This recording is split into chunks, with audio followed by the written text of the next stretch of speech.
Brothers and sisters, the Sanhedrin calls on the Israeli government to reject the International Court of Justice.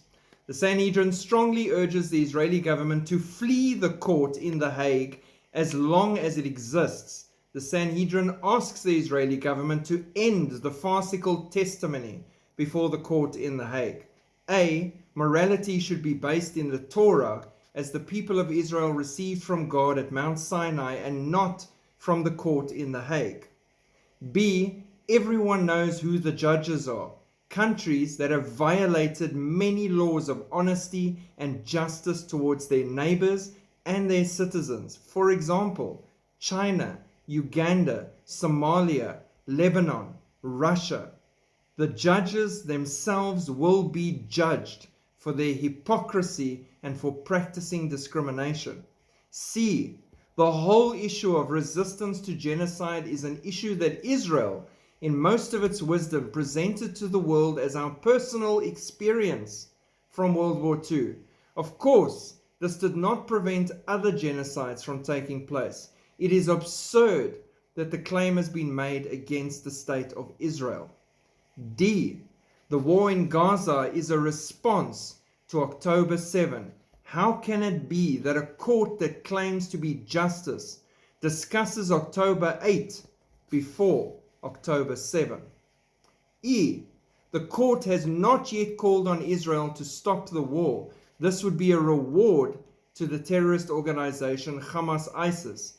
Now that Israel has presented all its evidence, the show is over. The truth must be told. We have no trust, no connection, and no regard for this tribunal, nor its deliberations, nor its decisions.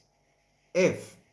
If the tribunal has so much extra time that it can bring spurious claims against Israel, perhaps they can deal with the Uyghurs in China, the Kurds in Turkey, the Yemenis among themselves, the Khuzestan province of Iran, and the chemical weapons used by Syria against its citizens. Insofar as the claims that Israel is carrying out genocide against the Arabs living in its borders, our country is composed of 20% Muslims. Apparently they're doing well here. In conclusion, before the court unleashes all its anti-Semitism on us, the Israeli government must declare its non-recognition. Right, so that is from the Sanhedrin, written down and sent through to Israel's ruling government. I think they make some really good points.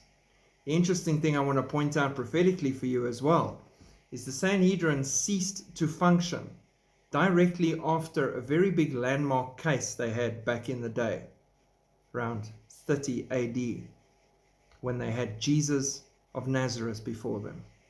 And when they were done judging him in the earthquakes that occurred when he died, before he rose again, the Sanhedrin's building was partially destroyed, and the Sanhedrin disbanded, and they never stood again for 2,000 years. And now, at the end of days, Ha'akaron, the final generation, the Sanhedrin is back in action, back in place, and back in authority.